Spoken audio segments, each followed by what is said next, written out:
Vous m'entendez comme ça? Ah, c'est pour l'enregistrement, d'accord. Pour le podcast. Donc je disais, le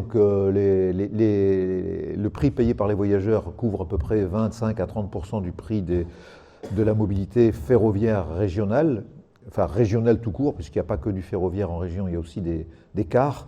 Et on a des élus qui actuellement aiment beaucoup les cars, beaucoup plus que le train d'ailleurs, mais bon, je ne ferai pas trop de commentaires dessus, on pourra en faire tout à l'heure. Et sur la métropole, par contre, on est sur une équation à 3 financeurs principaux. Donc on a bien sûr les usagers, qui couvrent à peu près là aussi 30% du montant de ce que coûte le transport. On a les employeurs qui versent ce qu'on appelle un versement mobilité, alors ce sont les employeurs, publics ou privés, de 11 salariés minimum, qui est à peu près 2% de leur masse salariale pour financer le système de mobilité, de transport. Et on a une contribution publique, donc la métropole, qui elle-même met au pot pour compléter l'équation, disons, du système de transport. Ça, c'est pour bien resituer le panorama général. Quand on entend dire de temps en temps une ligne est rentable ou pas rentable, en matière de transport public, ça ne veut strictement rien dire. Donc, même en transport de longue distance, pour donner un exemple, les lignes TGV, les seules lignes TGV rentables, c'est Lille-Paris, Paris-Lyon-Marseille, et à peu près, il n'y a aucune autre ligne de train qui est, entre guillemets, rentable. Donc, c'est pour donner un ordre de grandeur du paysage. Alors, voilà. Hop. Alors, ça c'est un lien, vous pourrez aller voir, on n'a pas de connexion Internet ici, où on a résumé le travail qu'on a eu l'occasion de faire en tant qu'association sur la notion de RER métropolitain. Mais je vais parler après de ce qu'on appelle le RER et qu'est-ce qu'on vise par RER. Juste pour donner un petit peu un état des lieux, il y a dû y avoir une remise en page qui s'est faite sans ma volonté. Donc on a du texte qui n'apparaît pas à l'écran, j'en suis désolé. C'est pas comme ça qu'il était conçu. Est-ce que c'est parce qu'on n'est pas en tout écran Bon, il y a un os là-bas. En gros, ce qu'il faut savoir, on est sur une métropole de près de 2 millions d'habitants. On a à peu près 6 millions de déplacements journaliers. C'est-à-dire que chaque individu se déplace à peu près 3 fois par jour en moyenne.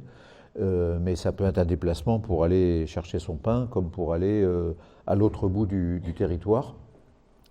Et dans ces déplacements, donc l'essentiel des déplacements sont fort heureusement des déplacements locaux. Malheureusement, ils ne sont pas tous faits à pied ou à vélo.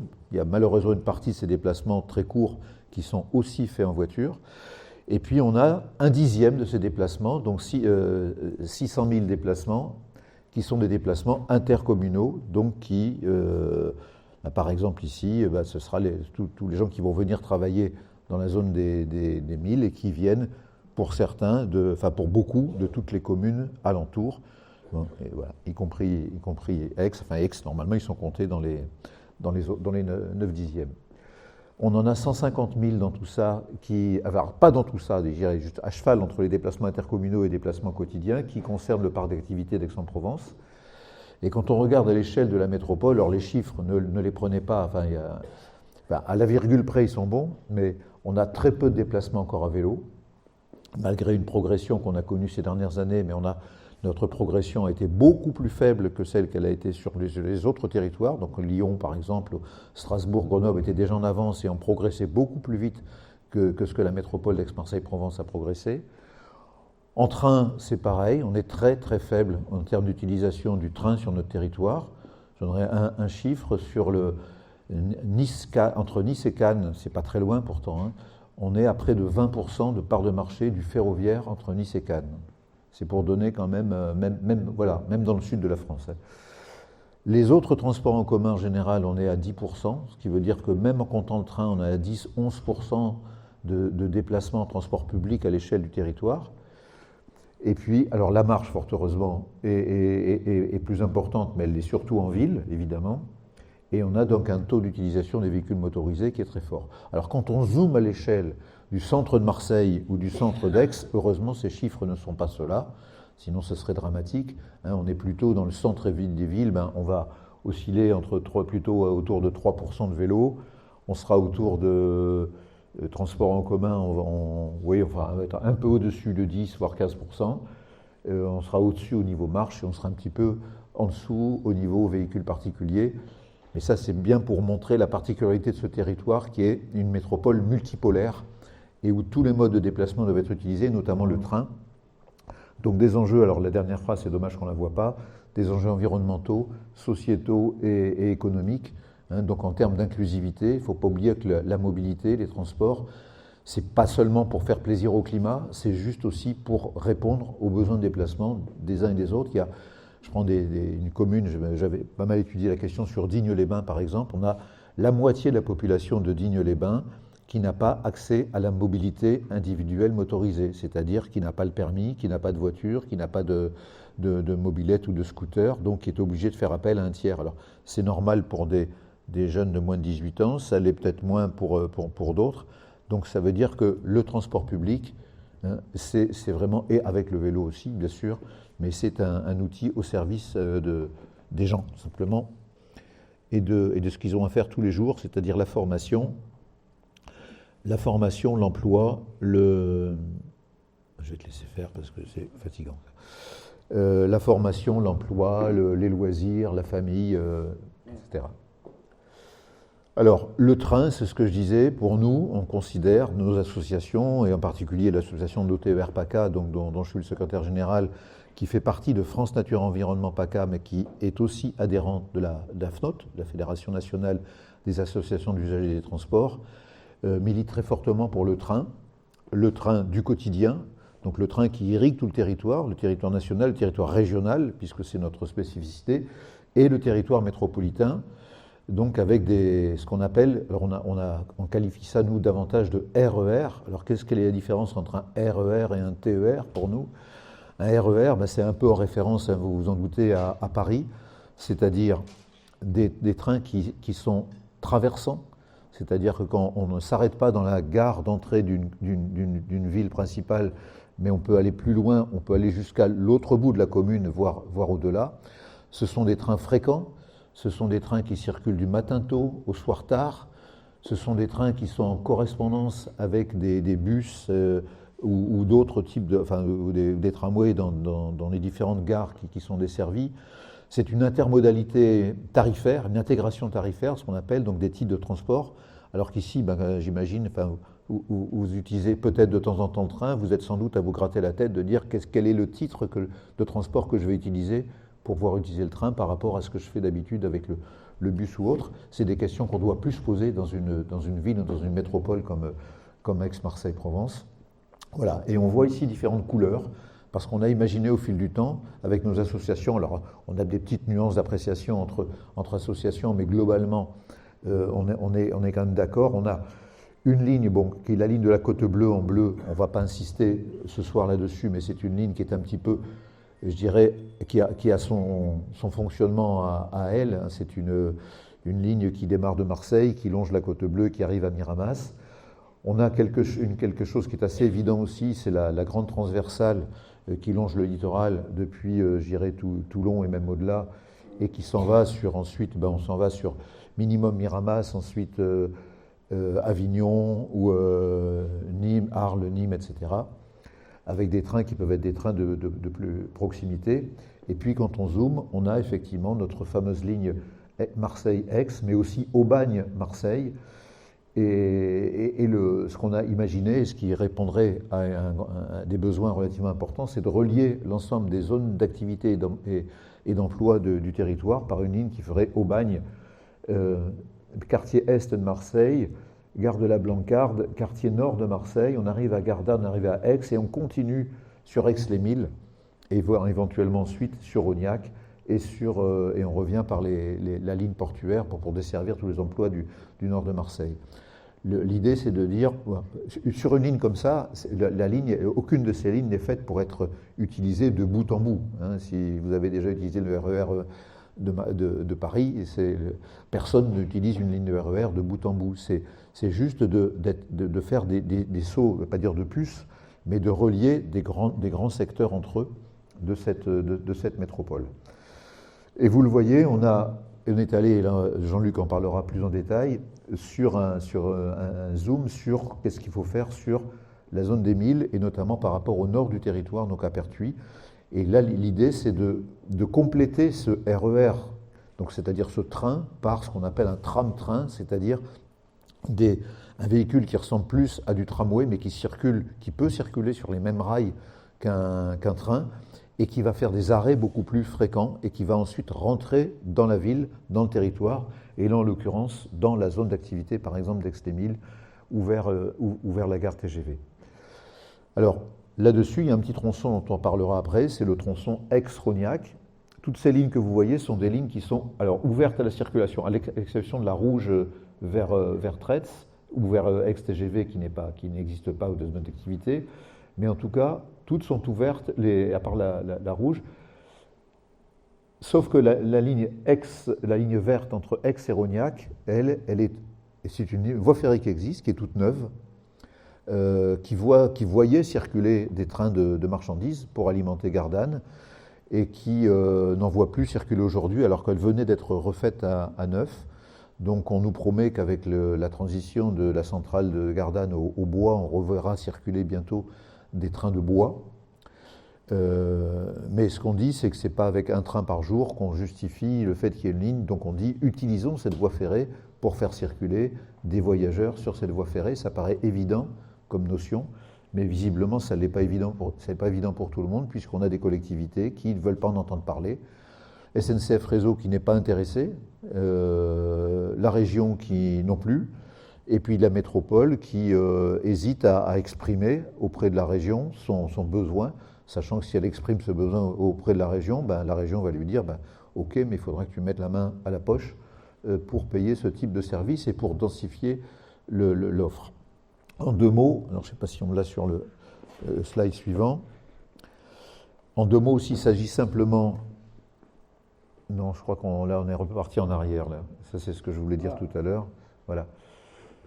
Ce que je voulais dire, c'est que cette ligne dont je parlais, en fait, elle joue un rôle structurant à l'échelle de Marseille, c'est ce que j'ai voulu indiquer, c'est-à-dire qu'à partir, en plus des lignes 1 et 2 du métro, on ne verra jamais de troisième ligne de métro à Marseille, on aurait cette voie ferrée qui serait l'épine dorsale de cette troisième ligne de métro, mais qui pourrait jouer le même rôle sur Aix en reliant des gares comme Luynes, si on savait réouvrir une gare à Luynes, ce qui était normalement prévu à l'époque où la voie a été rénovée, à Aix-Centre, et puis à Plan-d'Ayan, par exemple.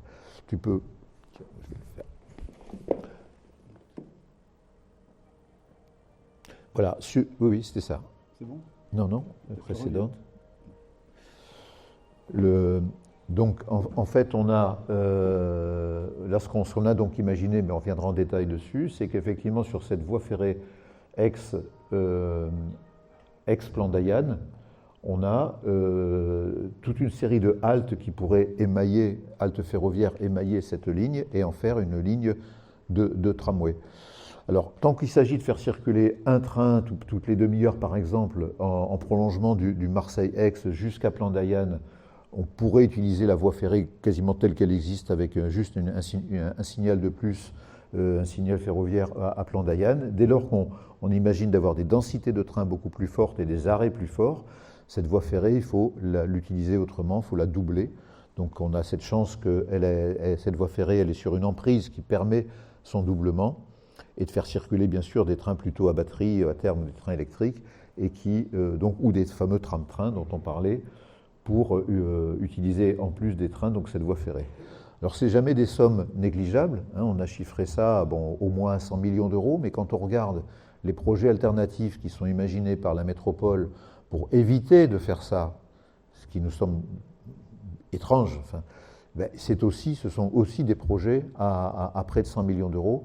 Les délais de réalisation sont également les mêmes aussi, et donc on se demande bien pourquoi on n'a pas des élus aujourd'hui qui comprennent l'importance que doit jouer le transport public sur notre territoire, le rôle du train dans ces transports publics, et donc le fait de s'appuyer sur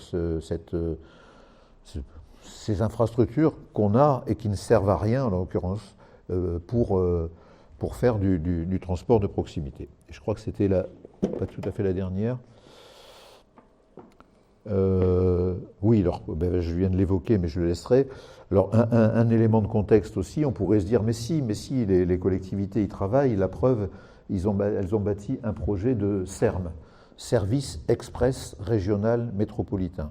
Donc on a eu la chance d'avoir sur notre territoire, il y a quelques années, un député, le député Jean-Marc Zulesi, qui s'est battu pour une loi sur les fameux RER métropolitains, qu'on a ensuite rebaptisé SERM, pour dire c'est pas que du ferroviaire, il peut aussi y avoir du routier, il peut y avoir des choses comme ça.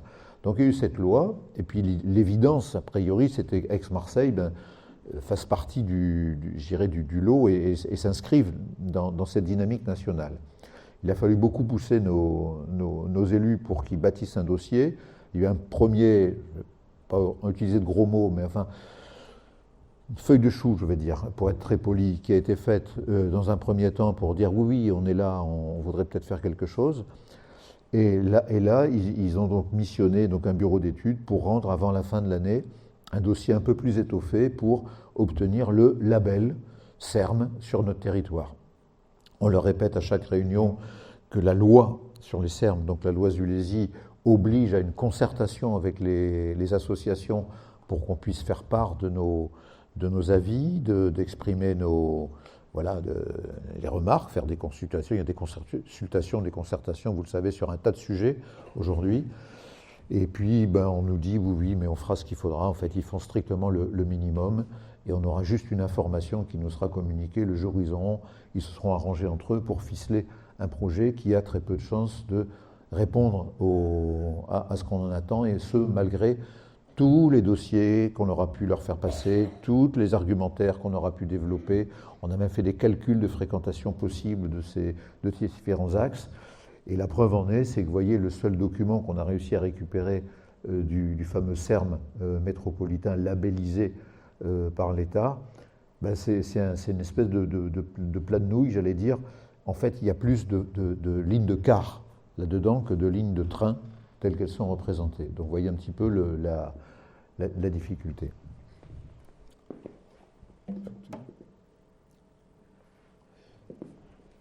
Oui, donc moi ça, j'ai un petit peu déjà dit tout à l'heure. Ce qu'on dit, c'est qu'en attendant ces nouveaux services, ainsi il faut tant de temps que ça, messieurs, mesdames les élus, pour vous décider, qu'au moins on avance sur des sujets qui sont pourtant pas si difficiles que ça. La tarification intégrée et simplifiée. Il a fallu 10 ans pour se battre. Moi, j'ai eu la chance de travailler auprès de l'ancien vice-président de la région au transport, donc du temps de Michel Vauzel, président, donc c'était avant 2015, jusqu'en 2015. On avait amorcé donc le titre unique métropolitain. Donc il a fallu ensuite 10 ans pour qu'il se mette en place. C'est le fameux, pour ceux qui l'ont, le pass intégral métropolitain. On ne l'a toujours pas su le décliner pour les jeunes, pour les personnes à faible ressource. On n'a pas su le décliner sur des petites durées, puisqu'aujourd'hui il n'existe que sur le mois ou l'année.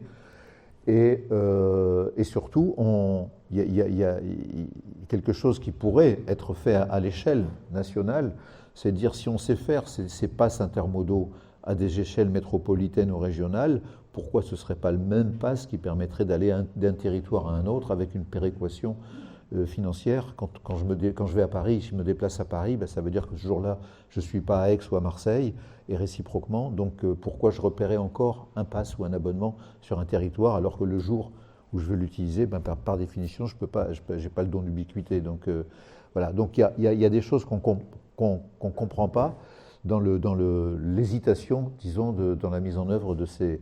Surtout qu'ils avaient mis en place un pass-rail, vous vous en souvenez, en 2024, mais c'était que pour les jeunes, que pour le ferroviaire, et c'est ça, et sans intermodalité. Et ça n'a même pas été reconduit cette année. Des horaires plus tardifs, des meilleures correspondances, c'est quand même pas là aussi si compliqué que ça. On leur a déjà fait toutes des propositions sur le sujet. Et de la communication et une information en temps réel. De la communication, vous devez le savoir, combien de personnes autour de vous connaissent les offres de transport public telles qu'elles existent sur le territoire. Donc si déjà on savait mieux informer le public des offres de transport public telles qu'elles existent, on aurait déjà fait, à mon sens, un grand pas. Là, ça reste encore très ponctuel. Je me retrouve à conseiller la plupart du temps aux gens de taper sur Google Maps, et puis c'est encore là que vous aurez sans doute la meilleure information si vous avez besoin d'aller d'un point à un autre. Et je crois que c'est, non, pas tout à fait la dernière encore. Alors les objectifs chiffrés, difficile à dire, mais grosso modo quand même, c'est de faire passer la part du train de 1 à 5%. Ça resterait encore très modeste, mais on aurait déjà fait un pas très important. Celle des transports publics au global à environ 20%. De pacifier les déplacements, parce que la place de la voiture en ville et sur nos routes, c'est aussi des sources de tension, c'est des accidents, c'est du stress, c'est de réduire les émissions de gaz à effet de serre et les pollutions, c'est d'améliorer la qualité de vie et ce qu'on appelle les dépenses obligées. Certains me disent, mais c'est cher les transports publics. Mais je dis, regardez combien vous coûte votre voiture. Une voiture, hein, grosso modo, c'est entre 300 et 500 euros par mois, hein, selon qu'on a des petites, des grosses voitures, quand on se déplace beaucoup ou moins. Donc quand on me dit quelquefois 60 euros, 68 euros par mois pour un pass intégral, c'est cher, j'avoue que j'ai un petit peu de mal à saisir le pourquoi c'est cher. Mais bon.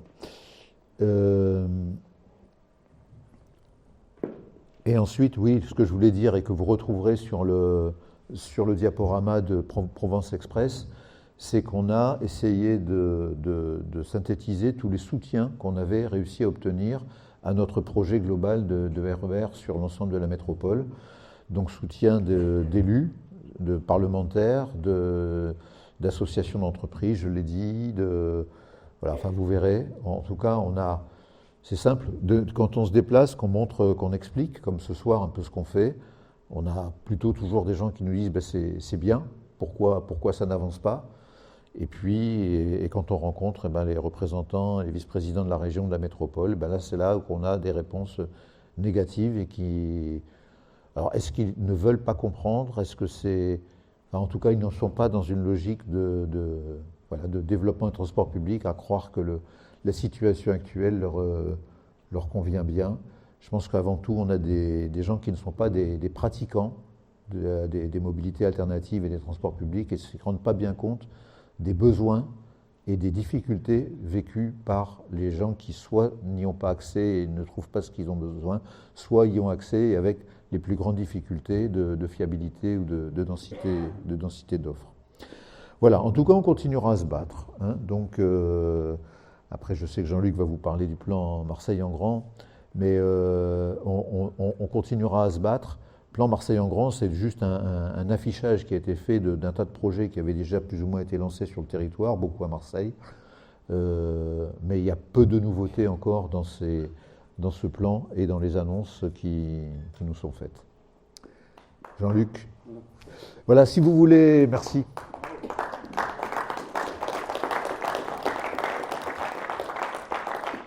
C'est pour donner une petite dimension. Si vous voulez, je peux vous répondre à quelques questions de compréhension. Par contre, voilà, si vous pouviez réserver vos questions sur vraiment le contenu du projet Tram-Train sur Aix après l'exposé de Jean-Luc, ce serait mieux. Donc, sur les questions de compréhension du système de transport lui-même et du projet global à l'échelle de la métropole. Je suis ébloui, mais je n'ai pas l'impression que des mains se lèvent. Donc, je laisse la main à Jean-Luc. On peut avoir une présentation un petit peu Est-ce qu'il y a des différences sur les positions politiques entre les appartenances à des partis politiques ou est-ce que c'est équivalent ou est-ce que c'est pas un paramètre qui joue énormément? Si, c'est un paramètre qui joue bien évidemment. Le dynamisme, je veux dire, en matière de développement des transports publics quand la région était à gauche, était différent de ce qu'il est aujourd'hui, maintenant que la région est à droite depuis deux mandats. Sur la métropole, on ne peut pas savoir depuis qu'elle est créée, et si tant est qu'elle existe, mais voilà, elle est toujours gérée de la même manière. Mais au-delà, il faut se méfier aussi des annonces, parce que tant qu'on n'est pas au pouvoir, c'est toujours facile d'annoncer, voilà, qu'on soit de droite, de gauche, c'est d'annoncer tout ce qu'on veut, hein. On peut juste comparer peut-être, et c'est peut-être ça qui est le plus illustratif, différents territoires.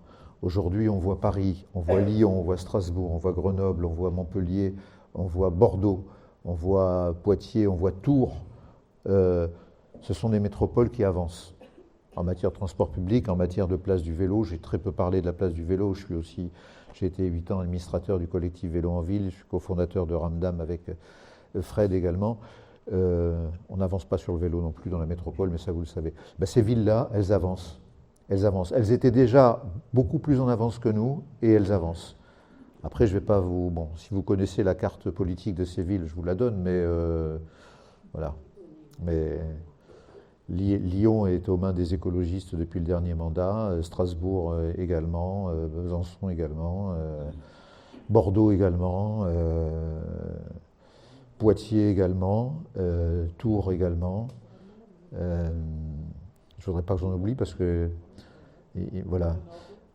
Grenoble, pardon, je n'ai pas cité Grenoble, j'y étais avant-hier en plus. Et Montpellier, donc c'est un socialiste donc, qui est à la tête. Voilà, mais c'est juste, et puis les paris, bien évidemment, ben, vous connaissez. Mais c'est bon. Maintenant, je ne dis pas que des villes de droite ne peuvent pas faire des belles choses aussi, hein, ce n'est pas la question, hein, mais je vous donne deux régions, par exemple. Hein.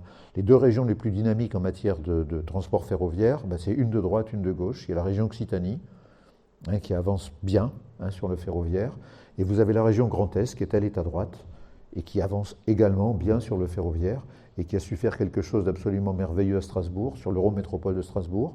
Ils se sont mis main dans la main, donc la droite d'un côté et les écologistes de l'autre, et ils ont bâti un projet de doublement de l'offre ferroviaire sur le territoire de l'Eurométropole de Strasbourg.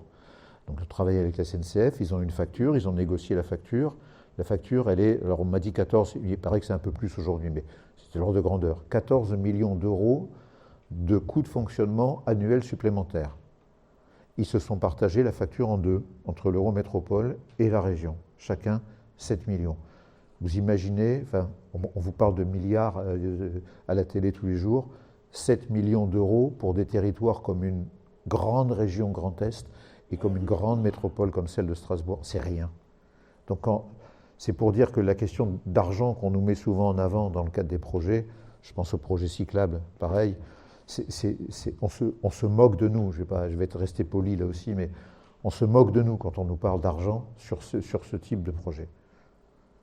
Quand on nous parle l'argent, si, quand on doit rénover un métro, oui, c'est 500 millions à mettre sur la table. Quand on doit faire une traversée souterraine de Marseille, si tant est qu'il faille la faire, c'est 1 milliard et demi, c'est même 2 milliards et demi. Des grandes infrastructures, oui, c'est de l'argent. Mais j'irais optimiser le fonctionnement des infrastructures actuelles, mettre des trains en plus, mettre des bus en plus, les faire rouler plus tard, mettre une tarification plus adaptée, faire des pistes cyclables, qu'on ne nous dise pas que c'est l'argent le problème.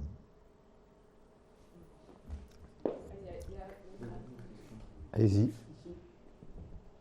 Je vous écoute. Oui. Ah non, pardon.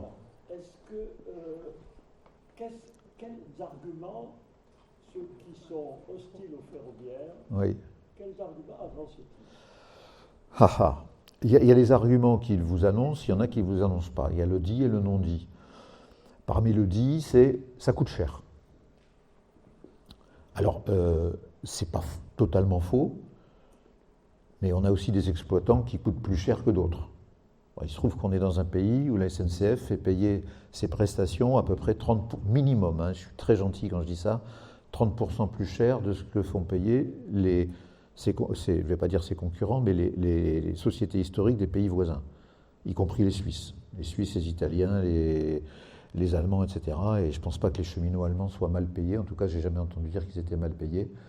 Les Italiens, c'est le meilleur réseau ferroviaire qui existe actuellement en Europe, avec les Suisses évidemment. Donc je veux dire, c'est pas totalement faux, mais ça se négocie. On tape un peu du poing sur la table et on renégocie. C'est ce qui leur fait ouvrir, comme ils disent, à la concurrence. En fait, il y a très peu de réseaux qui partent vraiment à la concurrence, mais ça permet de renégocier aussi les factures de la SNCF. Ensuite, il y a la question il y a fiabilité. Le rail a subi, on peut dire réellement, une image de non-fiabilité. Cette non-fiabilité a été liée à l'état des infrastructures. Alors ça, c'est vraiment un problème structurel français. Quand on a créé les réseaux TGV dans les années 80, on a dit qu'il faut beaucoup d'argent pour entretenir ce réseau. ben, on va ratisser tout l'argent qu'on consacre à l'entretien du réseau ailleurs pour le concentrer sur la ligne TGV. C'est comme ça qu'on est arrivé à fermer beaucoup de lignes et à mettre beaucoup de lignes en difficulté jusqu'à l'accident de Brétigny. Et ensuite, gros programme aujourd'hui de rénovation d'un tas de lignes. Et tout ça, on finit par le payer, donc en images, en fiabilité, et y compris maintenant en train qu'on ne sait pas faire rouler en journée ou la nuit parce qu'on fait d'énormes travaux. Ensuite, on a des phénomènes moi je dis de perte de compétences, parce qu'on avait un réseau qui était maillé, où on savait sur des incidents utiliser ce qu'on appelle des installations permanentes de contresens, on savait mieux utiliser en finesse le réseau. Aujourd'hui, ça s'est rigidifié, on a cloisonné les missions, les métiers, les professions, etc. Et c'est beaucoup plus compliqué de s'adapter aux réalités.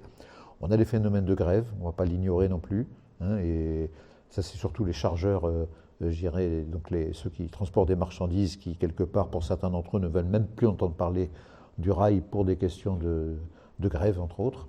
Voilà, donc il y a un tas de raisons, donc certaines sont avouées, d'autres, vous l'avez compris, le sont un peu moins, mais voilà globalement les raisons. Et donc c'est beaucoup plus facile, beaucoup plus souple de dire, bah, écoutez, on va mettre du car, hein, comme ça, c'est simple, le car, ben, il ne peut pas rouler à tel endroit, ben, il va se dévier ailleurs, etc. On va pouvoir le faire rouler. On ne va pas le faire rouler à vide, il y aura... Bon, on mettra jamais, et on a des chiffres là-dessus, vous remplacez un train par un car, vous divisez d'emblée par 3 la fréquentation. Il y a des gens que vous ne ferez jamais monter dans un car. Des étrangers, je les cite, des Suisses, des Allemands, etc., qui viennent en France, ils doivent se déplacer, que ce soit pour des raisons familiales, de tourisme. S'il y a du train, ils prennent le train. Si les bus ou les cars, ce n'est pas leur façon de raisonner. Donc c'est pour ça aussi qu'on se bat sur ce projet-là, parce qu'on sait que rien qu'en mettant du train au lieu d'un BHNS, rien que ça, on multiplie par 2,5 ou 3 la fréquentation, parce qu'on offre un système qui est beaucoup plus attrayant. Voilà. Après, voilà, je ne sais pas, il y a des raisons, il y en a... Vous savez, quand on n'a pas envie, on n'a pas envie. Hein, donc, voilà. Et l'argument du coût, est-ce qu'on met ça en balance avec le coût de l'entretien des infrastructures de la route et avec le coût des pollutions? C'est pas les mêmes budgets, mais malheureusement jamais. Et ça, vous le savez, c'est-à-dire qu'effectivement, jamais. Alors bon, on se bat sur la réouverture de la ligne Digne-Saint-Auban, 22 km. On a fait des chiffrages, ça coûte une trentaine de millions d'euros. On n'arrive pas à les obtenir. Ça ne les gêne pas de mettre 1,5 fois autant d'argent sur l'élargissement de la route qui longe la voie ferrée. Et quitte à prendre d'ailleurs sur une partie du talus de la voie ferrée. Ça ne les choque pas. Sur la route, ils ne gagneront même pas 1 minute sur le parcours, même pas 1 minute. Mais sur ce qu'on appelle les externalités, on n'arrive pas à faire intégrer les externalités dans les projets. Je donne un exemple que vous avez tous entendu sans doute à la radio, à la télé là, ces derniers jours, le train de nuit Paris-Berlin, Paris-Vienne. Bon, il avait commencé à rouler, l'État lance un appel à manifestation d'intérêt, la SNCF répond, l'État accepte de donner une subvention d'aide au démarrage alors on a fini par apprendre que c'est de l'ordre de 6 à 7 millions d'euros par an. Une fortune. Une fortune. Ils pouvaient la donner 3 ans, ils l'ont donné une première année, ils l'ont donné une deuxième année, tout à coup on a un fonctionnaire dans les services qui a dit « Oh là là, il faut qu'on fasse des économies, hein. Comment il s'appelle, Bruno Le Maire nous a demandé de faire des économies, allez on va enlever les 6 millions qu'on donnait sur le train international parce que notre compétence, notre mission c'est de faire du train pour la France. Hein. Donc les trains internationaux ça nous regarde pas. » Vous voyez le type de niveau le niveau des gens, quand je parlais de perte de compétences, j'en parlais tout à l'heure sur le plan technique à la SNCF, mais dans les services du ministère, c'est pas beaucoup mieux. C'est pas beaucoup mieux. Au lieu d'avoir en face de nous des gens qui ont, je sais pas, une vision, ou qui traduisent cette vision politique, une vision stratégique, une vision globale, etc. Non, on a, je suis désolé de le dire, des petits comptables, quoi. Donc ils ont foutu le feu à la France, c'est pas grave, mais c'est pas grave, ils vont profiter qu'il n'y a pas de ministre, puisqu'on a failli en avoir un, mais vous avez tous écouté la radio, donc on n'en aura encore pas ce coup-ci. Voilà, donc, donc le petit fonctionnaire, il aura réussi son coup, puisque du coup, on n'arrivera pas à retrouver un interlocuteur qui retapera du poing sur la table. Et puis, entre-temps, le consortium aura dit, moi, de toute façon, je n'ai pas de garantie de financement, j'arrête l'exploitation. Et il faudra se battre comme des chiens pour arriver à rétablir peut-être l'exploitation à partir du mois de décembre.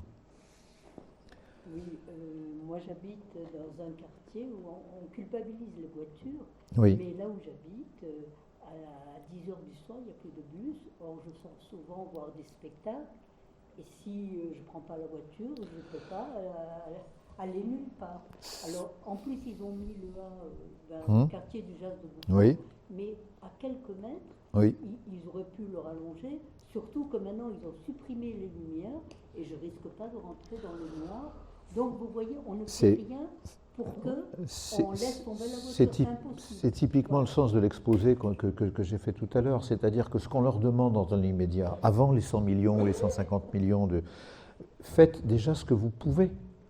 Mettre des bus plus tard, mettre des trains plus tard, ça coûte quoi? Le matériel, il est là. Les conducteurs, peut-être qu'il faudra embaucher quelques conducteurs en plus. Et alors? Où est le problème? Il y a des chômeurs assez. Donc, et ça, ce problème des horaires tardifs, on l'a sur toute la métropole. Je listais tout à l'heure avec Jean-Luc, avec Fred, et combien on a de services qui fonctionnent. Jusqu'à minuit, et puis nous, le 8, oui, mais mais c'est pas normal. Mais c'est pas, je vous dis, Marseille, c'est pareil. Les seuls services qui fonctionnent correctement le soir tard, les 2 liaisons vers l'aéroport de Marseille et d'Aix-en-Provence, la liaison entre Marseille et Aix. Depuis peu, on a une poignée de lignes à Marseille qui circulent le soir, à des fréquences à peu près correctes. Une poignée de lignes, on en a 7, je crois, sur un territoire qui fait une ville de 870 000 habitants. Et à Aix, vous avez une ligne. Et vous allez à Salon, vous allez à Martigues, vous allez à Istres, c'est 0. Le nombre de fois où je me déplace sur tout le territoire métropolitain tout le temps.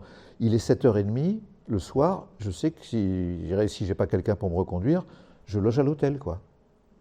Il n'y a pas de transport, ni de transport entre les villes et plus de transport dans les villes. C'est fini. À 8h, terminé, allez vous coucher. À Marseille, c'est plutôt 9h, mais bon. En plus, Hein? Le L50. Oui, là, c'est ce que j'ai dit, la Marseille-Aix,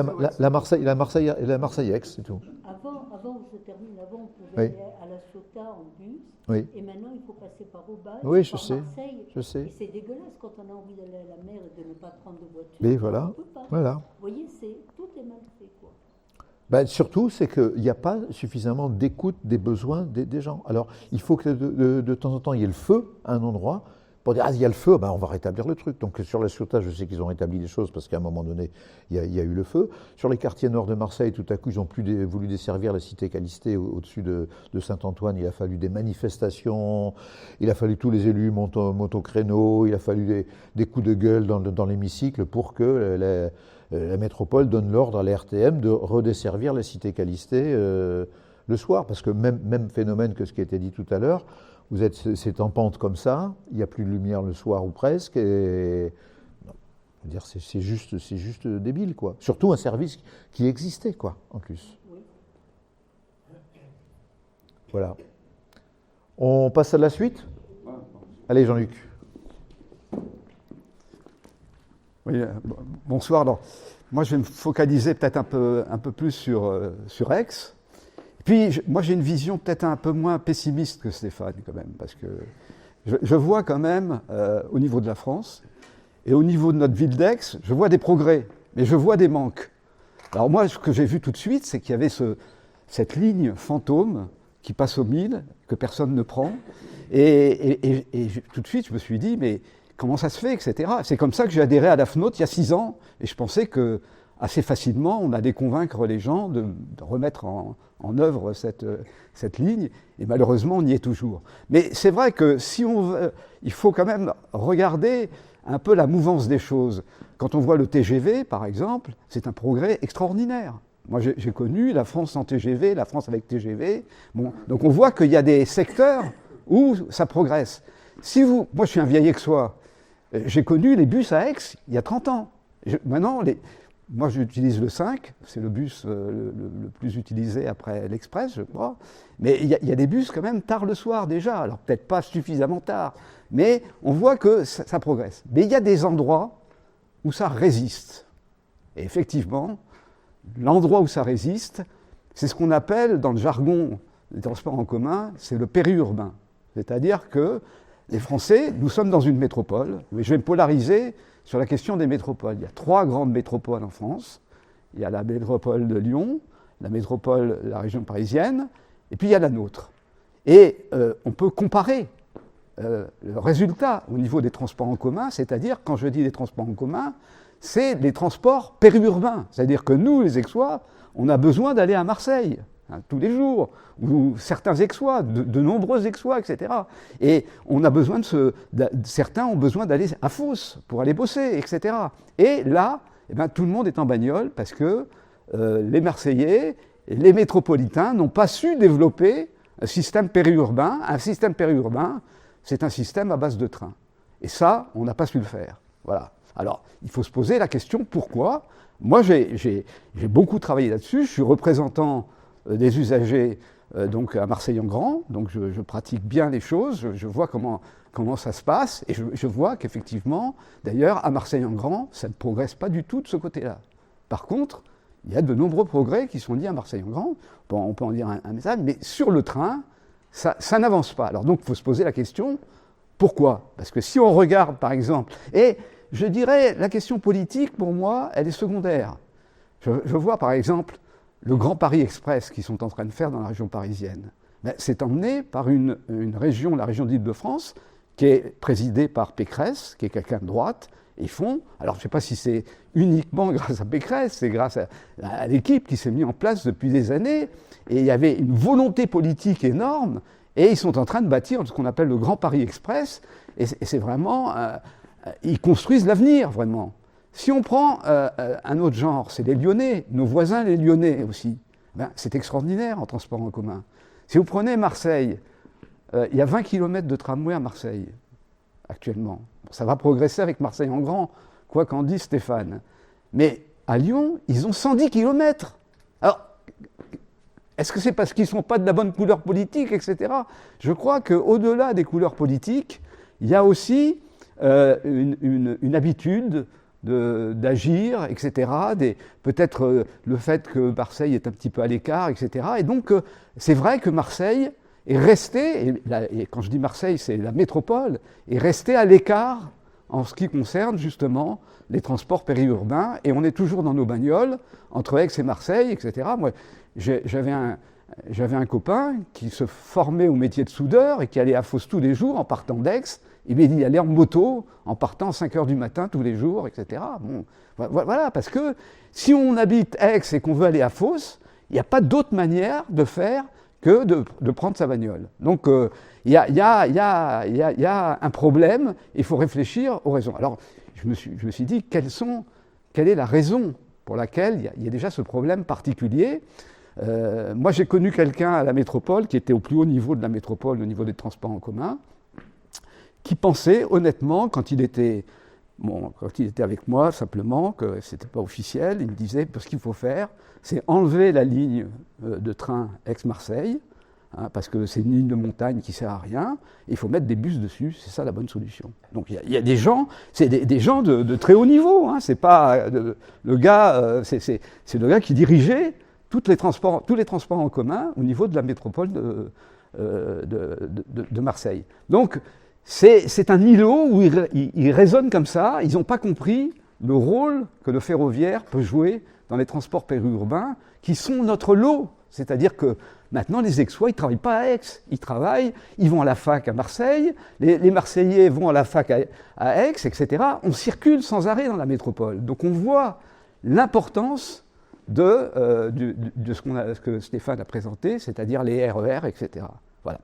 Alors si on n'a pas de train dans notre secteur, c'est la faute de qui ? Est-ce que vous savez ? Où est-ce que vous mettez les responsabilités ?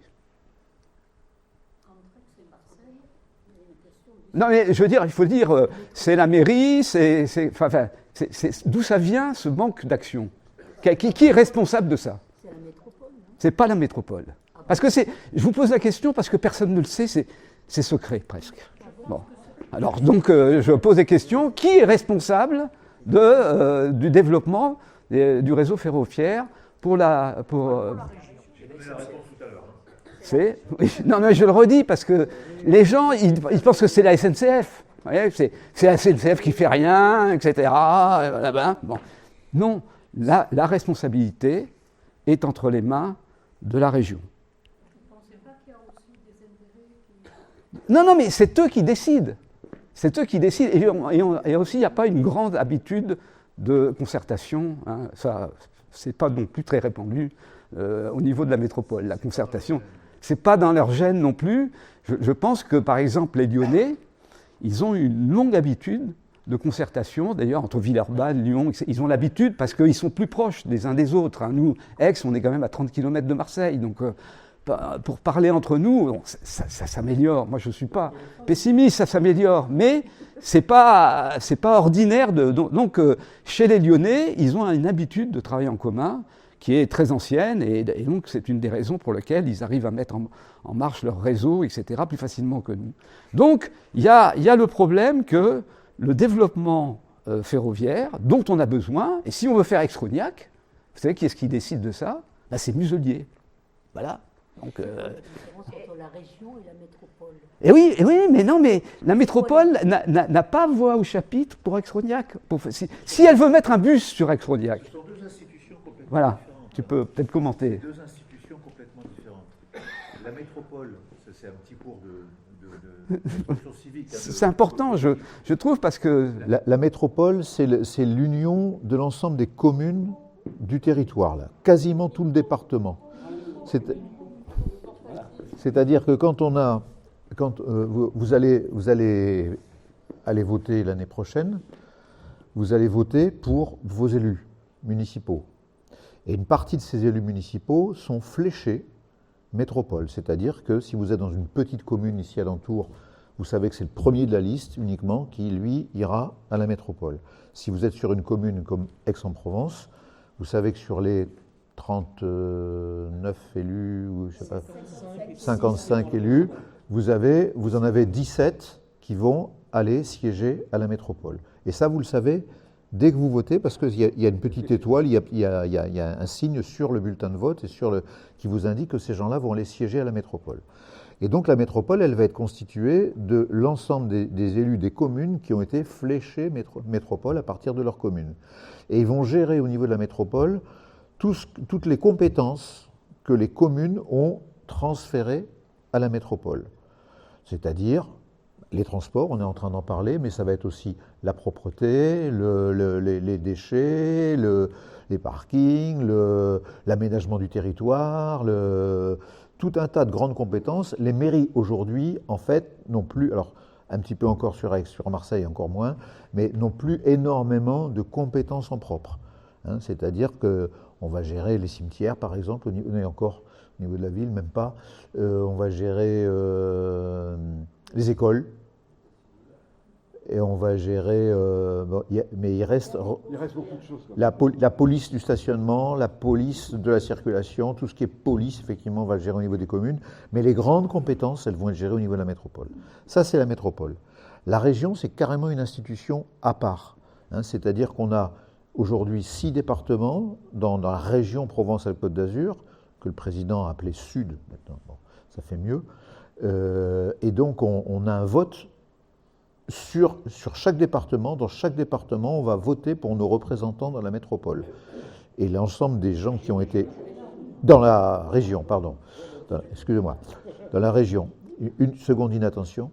Et donc, si ici, alors j'ai plus les chiffres en tête, mais sur les Bouches-du-Rhône vont alimenter près de 50% des élus de la région. Je ne sais plus s'il y a ça, il y a 40%. Je dirais 40, supposons qu'il y ait 100 élus à la région, mais on avait 40 qui sont élus des Bouches-du-Rhône. Et donc, si vous élisez des gens de droite ou des gens de gauche, ils vont constituer une majorité globalement à l'échelle de la région. Donc aujourd'hui, ça fait 2 mandats à la région où il n'y a plus aucun d'élu de gauche ou écologiste, c'est-à-dire qu'il y a une majorité d'élus de droite Et les seuls élus qui sont dans l'opposition sont des élus du Rassemblement national. Ça fait 2 mandats que ça dure. Et ça va encore durer pendant 2 ans. Voilà. Donc tout ça, ça donne une couleur, entre guillemets, aux politiques qui sont mises en place. Dans les politiques de la région, ça va être le train en l'occurrence, les trains et les cars régionaux, mais ce sera aussi les lycées, ce sera aussi la formation professionnelle. Donc ça, c'est des compétences région. Et donc ce sont deux types de compétences gérées par 2 niveaux de collectivités différentes. Et si on parlait par exemple des collèges ou si on parlait de l'aide sociale, ce serait encore autre chose, ce seraient les départements. Mais je ne vais pas compliquer puisque les départements ne sont plus du tout compétents en matière de transport. Mais donc on a des différents niveaux de collectivités qui gèrent chacun un truc. Et ce qu'on se disait, tout à l'heure on en parlait, c'est qu'il y a eu cette intelligence sur certains territoires de constituer des syndicats mixtes pour gérer des compétences qui sont à cheval. À Paris, il y a ce qu'on appelle Île-de-France Mobilité. Ça réunit carrément la région et les départements de la première couronne. Pécresse, elle s'occupe des trains, des métros, des bus et des Voilà. tramways. À, C'est elle qui fait tout. à Lyon, ils ont créé Citral Mobilité. C'est pareil, c'est-à-dire que c'est à la fois toute la compétence mobilité de la métropole de Lyon, plus toute une série de communes et de territoires qui sont tout autour. À Toulouse, j'ai eu la chance d'être donc patron des transports à Toulouse. C'est pareil, il y a 3 communautés d'agglomération autour de la métropole. Et le syndicat, par contre, le problème, c'est que ce soit à Lyon ou à Toulouse, on a un syndicat, mais le train n'est pas dedans, la région n'est pas dedans. Tandis qu'à Paris, il est dedans. Alors qu'à Paris, il est dedans. Donc on a même sur ces territoires qui sont plus avancés que le nôtre, on n'a pas su encore vraiment jouer l'intégration complète et avoir ce service intégré dont on parle aujourd'hui. Je vais être obligé de vous laisser plus tôt que prévu parce que j'ai encore une autre obligation ce soir. Je vous prie de m'en excuser. Je vais vous laisser des petites cartes de visite à l'entrée. Si vous avez envie de reprendre contact, vous n'hésitez pas. Donc voilà, donc c'est important parce que c'est vrai qu'en ce moment, dans notre pays, il y a des gens qui sont déçus, ils sont en attente de beaucoup de choses, il y a des manques, etc. Et souvent, il y a du mal à identifier d'où ça vient, d'où vient le problème, etc. C'est une question de démocratie, finalement. C'est-à-dire qu'au moins, il faudrait savoir à qui s'adresser. Et là, je trouve que pour cette histoire de train, qui me tient à cœur, parce que je me suis mis à la FNOD vraiment pour ça, et j'ai pas beaucoup avancé en 6 ans, et bien là, il y a vraiment, c'est vraiment obscur pour les gens. C'est-à-dire, on leur dit comment ça se fait. Ils râlent parce que les trains ne sont pas à l'heure, ou bien qu'il n'y a pas de train pour aller au 1000 toujours, qu'il faut y aller en bagnole et tout. Et on dit, et c'est la faute de qui ? C'est la SNCF qui, comme d'habitude, fait rien, etc. Donc il faut identifier les responsabilités politiques, et je crois que ça c'est important d'en discuter, de prendre un temps pour en discuter. Alors, il faut dire qu'il y a 4-5 ans, on a fait une pétition sur le tram-train avec le collectif. On a récolté 6000 signatures pour le tram-train. Et c'était à peu près le projet que je vais vous décrire rapidement aujourd'hui. Et je me rappelle que c'était le Covid, et je rappelle que Maryse Joissains s'est présentée aux élections. Elle a été élue il y a très peu de gens, il y a 30% des gens qui sont venus voter. Je crois qu'elle a eu à peu près 6000 ou 7000 votes, à peu près la même chose que le tram-train, quoi. Mais, sauf que le tram-train, notre pétition sur le tram-train n'a pas eu beaucoup d'influence. Alors, ce que je voudrais dire aussi, c'est que moi, je siège à Marseille-en-Grand. Il n'aurait pas tout à fait la même vision quand même que Stéphane. C'est-à-dire que ce qui s'est passé, c'est qu'il y a un tel manque dans la métropole et à Marseille, il y a un tel manque que Macron a dit à un certain moment je mets 2 milliards sur la table. Alors, il n'y a pas seulement la question des transports en commun, il y a la question des hôpitaux, des écoles, énormément d'écoles avec des problèmes, et puis aussi au niveau des logements, etc. Donc il a mis 2 milliards, je crois, à peu près sur la table. Et donc, moi, je me suis retrouvé dans ce groupe d'intérêt public qui gère ça. Donc l'État a dit, on veut qu'il y ait un représentant des usagers. Ça, c'était nouveau quand même. C'est la première fois. C'est venu de l'État, donc par l'intermédiaire du préfet qui a dit, il faut qu'il y ait un représentant des usagers. Malheureusement, mon rôle a été quand même très très limité. Bon. Mais néanmoins, quand on fait le bilan depuis en gros 2022 jusqu'à maintenant, il y a quand même eu un grand programme qui s'est mis en place qui représente environ 2 milliards d'euros, c'est-à-dire qu'il y a eu 500 millions d'euros mis par l'État et le reste mis par la métropole, et ça va apporter un progrès énorme au niveau du métro, au niveau des tramways, il y a 30 km de tramways en plus qui vont se faire, et puis, dans un certain nombre de domaines, mais enfin, il y a eu un progrès quand même énorme, mais ce qui manque, et il y a eu, la Chambre régionale des comptes a fait un audit il y a 1 an sur Marseille-en-Grand, avec des aspects quand même négatifs sur la manière dont ça a été organisé, etc. Mais ce qu'ils n'ont pas vu, c'est que dans Marseille-en-Grand, il y avait un absent, parce que Marseille-en-Grand, ce n'était pas pour Marseille seulement, c'était pour la métropole. Hein. Seulement, des 2 milliards, on a récolté pratiquement rien. Donc, et ce qui s'est passé, finalement, c'est que, le drame, c'est qu'il n'y avait pas la région dans Marseille-en-Grand. C'est-à-dire que tout le monde a contribué, l'État, la métropole, et même le département a contribué, je crois, notamment pour le métro, etc. Mais la région, je crois, j'ai regardé dans le tableau qu'a fait la maire de Vassal, je crois qu'il y a peut-être 6 millions d'euros mis par la région sur les 2 milliards, quoi, pour je ne sais plus trop quoi. Donc, la région est absente. Donc, moi, je suis intervenu auprès de Marseille, justement de la Chambre régionale des comptes, pour leur dire, vous n'avez pas vu que dans Marseille-en-Grand, pour les transports, il n'y avait pas la région. Donc, il n'y a rien eu au niveau des transports interurbains. Et tout s'est concentré essentiellement sur Marseille, à part le Valtram d'Aubagne. Voilà. Donc, il y a une déception liée à ça, mais c'est le problème de la région et de l'intégration de la région au niveau démocratique. On n'a aucun contact avec les gens de la région, etc. Donc on peut avoir des contacts avec les représentants métropolitains ou des représentants de la ville, mais la région, c'est quelque chose qui voilà. Donc on souffre de ça. Voilà. Donc je vais continuer. Donc je regarde quelle heure il est. Je vais donc continuer mon exposé qui, je l'espère, sera complémentaire par rapport à Stéphane. Voilà, donc vous voyez le collectif. Voilà. Alors juste, je voudrais insister que les transports en commun au niveau écologique et au niveau de la transition écologique, c'est très important, parce que c'est la principale source d'effet de serre dans notre pays. Voilà, donc c'est 30%, donc on voit que c'est pas très clair, mais ça va s'éclaircir, je pense. Donc il y a 30% de l'effet de serre qui vient des transports en commun, et on voit qu'on a quand même pas mal progressé en 20-25 ans au niveau de l'effet de serre, mais il y a un domaine dans lequel on n'a pas progressé, c'est les transports en commun. Ça a même un petit peu augmenté, l'effet de serre dû aux transports en commun. Donc on voit que notre pays accumule un retard par rapport aux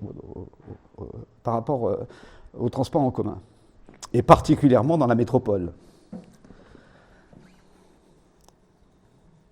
Donc là, il y a quelques sigles, mais je ne vais pas trop m'attarder là-dessus. Hein, mais bon, vous avez déjà vu TER, les bus, les secteurs la notion de secteur d'autorité.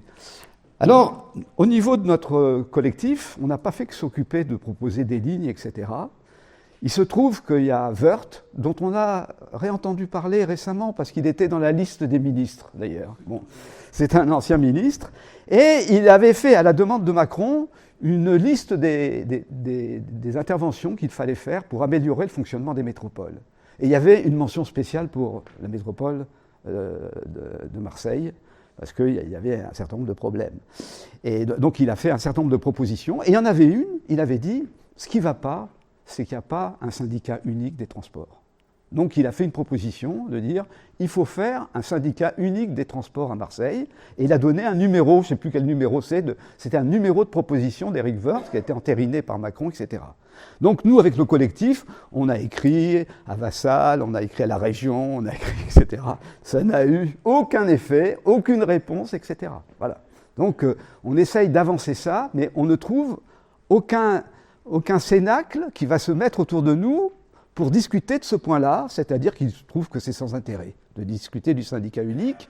Et en fait, vous avez vu avec les explications de Stéphane qu'il y a un certain intérêt, justement, à ce qu'il y ait une autorité qui ait la vision globale et qui ne traite pas seulement des bus marseillais, mais qui traite aussi des trains qui irrigueraient toute la métropole, parce que les habitants de la métropole, ils ne circulent pas dans une ville, ils circulent pour beaucoup à travers la métropole. Et il se trouve qu'on a un réseau existant qu'il suffit de moderniser, d'électrifier, etc., et pour en profiter. Donc, l'absence de syndicat unique dans la métropole, c'est une anomalie que proposait de corriger le rapport vert. Donc, je vous donnerai, et après, donc à la sortie, si vous voulez, je pourrais vous envoyer ma présentation, et ça sera l'occasion de rentrer un peu plus dans les détails, parce qu'il n'y a pas seulement de la technique ferroviaire, il y a aussi une réflexion sur l'organisation de ces transports. Voilà. Donc voilà l'extrait du rapport Wörth. J'ai pas donné. C'est la proposition 43. Voilà. Créer un syndicat de transport sur le périmètre de la métropole d'Aix-Marseille-Provence. Voilà. Alors nous, au niveau du collectif, on a essayé de se battre, mais on n'est pas du tout écouté. Alors maintenant, il y a une autre explication qu'on donne, classique pour Marseille et pour la métropole. Surtout pour Marseille, on dit, oui, il n'y a pas de transport en commun, mais parce que Marseille est une ville pauvre. Donc, évidemment, la collectivité n'a pas d'argent pour investir, etc. Donc, c'est lié à la pauvreté. Or, pas du tout. Donc, justement, la Chambre régionale des comptes s'est exprimée là-dessus. Le département des Bouches-du-Rhône est un département, au niveau PNB par habitant, est un département les plus riches de France. C'est-à-dire que c'est comparable à la région lyonnaise, etc. Ce n'est pas du tout un département pauvre. Et d'ailleurs, on le sait parce qu'il y a un certain nombre d'entreprises connues qui sont sur la métropole, etc. Par contre, il y a ce qu'on appelle une pauvreté monétaire qui est très grande, c'est-à-dire qu'il y a beaucoup de gens qui c'est défini comme quand on est en dessous de 2/3 du SMIC, etc. Donc la pauvreté monétaire est importante. On sait qu'il y a des quartiers très pauvres à Marseille et qu'il y a aussi dans les Bouches-du-Rhône, je ne vais pas nommer de ville aussi, mais il y a des endroits où les gens ont des grandes difficultés financières, etc., particulièrement. C'est ça qui est choquant, c'est-à-dire que moi, ce que je dis, c'est qu'il n'y a pas une politique publique qui ruisselle suffisamment, c'est-à-dire que cette richesse qui existe au niveau du département ne ruisselle pas suffisamment. Donc voilà, c'est une observation qui était liée à une observation de la Chambre régionale des comptes qui dit, voilà, s'il y a des problèmes, ce n'est pas parce que le département est pauvre, c'est un des plus riches de France. Donc il faut se poser la question de cette absence de politique, du retard qui est pris et qui va avoir une importance au niveau aussi de l'économie de la métropole, etc. Si on continue à accumuler ce retard, eh bien, c'est sûr que ça va avoir des conséquences économiques. Voilà, alors juste un mot sur la pollution automobile dans le territoire du Pays d'Aix, parce que vous voyez, donc, comme il n'y a pas de transport périurbain, eh bien, on dit que le nombre de véhicules journaliers dépasse 150 000 en arrivant sur Marseille. Et donc il y a une sorte d'étoile aussi d'autoroute autour d'Aix qui pollue Aix, parce que il y a des enregistreurs. On sait que particulièrement l'été, il y a vraiment une pollution de la région à cause des transports en commun. Et donc, il y a urgence à essayer de... Comment ? À chaque fois, tu dis des transports en commun au lieu des transports. Des transports, oui. Des transports. L'absence de transport en commun, quoi. L'absence de transport en commun. Mais c'est les transports c'est les transports, c'est sûr. C'est pas le ferroviaire qui provoque cette pollution. Et donc, même il y a des avertissements qui ont été donnés au niveau européen par rapport à la situation. Donc, nous, ce qu'on propose, c'est de remplacer tout ça par une étoile ferroviaire électrique. Voilà. Alors, juste pour montrer les chiffres aussi, rapidement, eh bien, il y a donc, au niveau de la métropole, il y a la place de la voiture, c'est 54%, et au niveau de Marseille, c'est 46%. C'est-à-dire que 46% des voyages sont faits en voiture, et si on compare avec finalement Lyon, eh ben, c'est 27% pour la ville, et Paris, c'est 13%. Donc on voit qu'il y a... Marseille est une ville très très polluée, à cause de l'absence de transport collectif. Et on voit donc les transports collectifs, eh bien, 14%, 10%, c'est très très faible par rapport à Lyon, 26%, et la région parisienne, 32%. Donc on voit que les conséquences de cette situation, les conséquences sont graves. Donc il faut rattraper le retard. Donc je ne vais pas redire ce que j'ai dit sur Marseille en grand. Bravo pour Marseille en grand, mais il n'y a rien qui a été fait au niveau des déplacements périurbains, qui est les déplacements périurbains dans la métropole. C'est un peu le sujet, justement, de cette réunion qu'on fait aujourd'hui. Voilà. Alors, donc, on a développé, donc, et puis Stéphane a montré ça, donc un projet de RER qui est en contraste avec le projet de RER de bus qui propose et qui ne sera jamais... Ils ont obtenu le label, mais ils n'obtiendront jamais le statut. C'est-à-dire qu'il y a une première étape, on dit, voilà, vous avez fait un projet, bravo, label. Bon. Mais après, il dit, maintenant vous allez travailler, vous allez rentrer dans les détails, et à ce moment-là, vous aurez le statut, c'est-à-dire que vous aurez le financement correspondant, etc. Mais pour ça, il faut qu'il y ait une part importante de développement ferroviaire, etc. Parce qu'on accepte que dans un SERM, il y ait une partie qui se fasse en bus, mais impérativement, il doit y avoir un investissement en matière ferroviaire. Et donc on voit qu'ils sont très très mal partis là-dedans. Et alors donc l'excuse qui est avancée, c'est de dire qu'on ne peut rien faire tant qu'on n'a pas fait le tunnel de la gare Saint-Charles. Voilà.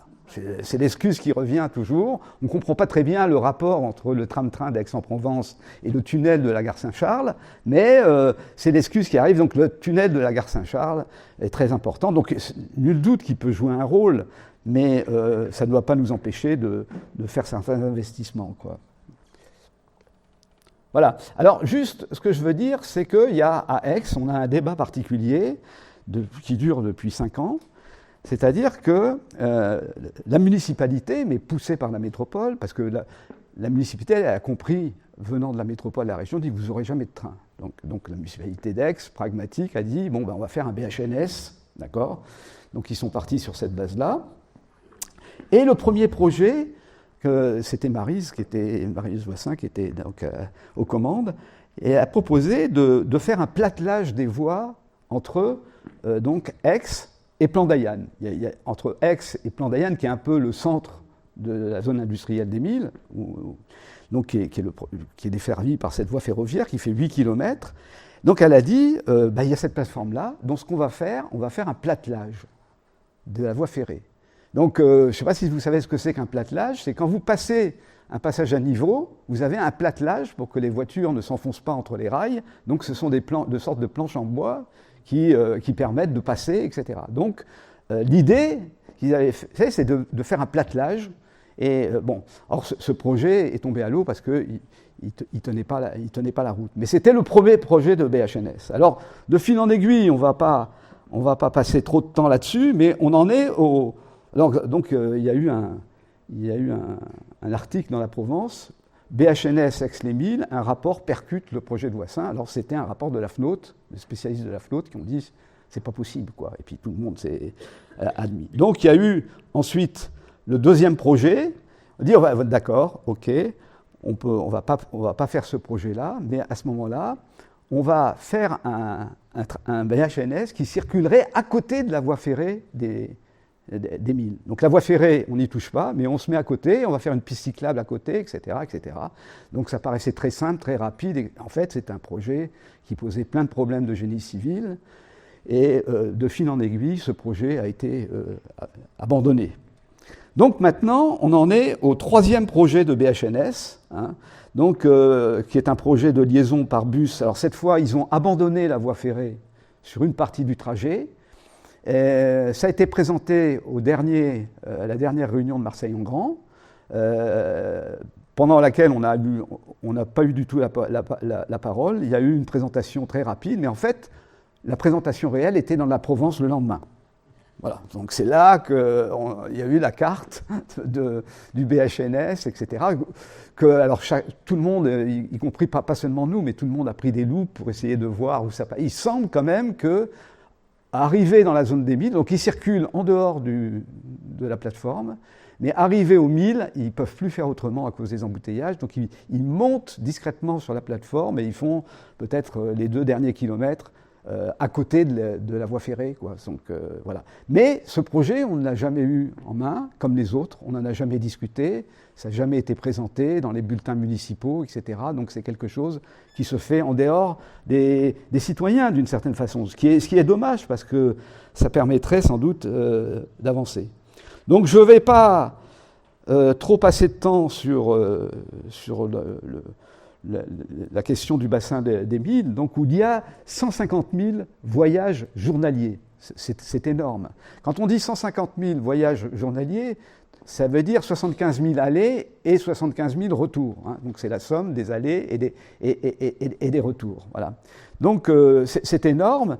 Et c'est lié finalement à la circulation automobile entre finalement Aix-en-Provence et les milles, Gardanne, Marseille aussi, enfin, etc. Il y a vraiment une convergence et on voit l'intérêt d'un transport là, métropolitain. C'est quand on voit ce genre de réseau, on dit qu'il faut raisonner au niveau métropolitain pour arriver à une solution. Voilà. Donc, ces ordres de grandeur qui ont été donnés donc, dans le plan de mobilité de la métropole qui a été discuté en 2020, c'est-à-dire il y a fort longtemps maintenant, parce que ça fait plus de 5 ans, eh bien,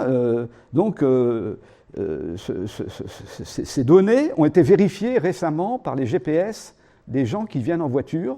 Donc il y a eu, je crois que c'est la direction du pôle d'activité des milles qui a concentré les résultats, etc., qui a vérifié que c'était bien le bon nombre, 130 000 ou 140 000, avec l'origine. C'est-à-dire, il veut dire qu'il y a tant de pourcents qui viennent d'Aix, tant de pourcents qui viennent de Marseille, tant de pourcents qui viennent du Nord, etc., etc. Voilà. Donc on voit ce problème-là. Donc, si on mettait un tram-train, justement, ben, le tram-train, on pourrait le prendre à la gare d'Aix, les gens viendraient rejoindre la gare d'Aix par le Aix-en-Bus, par exemple, mais les gens pourraient venir à la gare d'Aix à partir de Marseille, ou à partir de Pertuis, ou à partir de Gardanne, etc. Enfin, on voit que si on s'installe dans un réseau ferré, on va pouvoir tirer parti de ce réseau ferré très facilement, enfin beaucoup plus facilement, à condition de créer quelques nouvelles gares.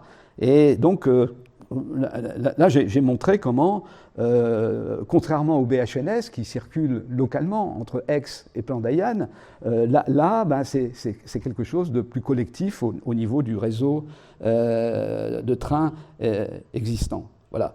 Donc, les avantages de la solution du tram-train, c'est-à-dire que c'est une solution qui nécessite simplement un aménagement des voies ferrées qui existent, donc qui sont en parfait état d'ailleurs, parce qu'il y avait du fret qui circulait dessus il n'y a pas si longtemps. Il est possible d'électrifier, donc très facilement, ça ne coûte pas très très cher.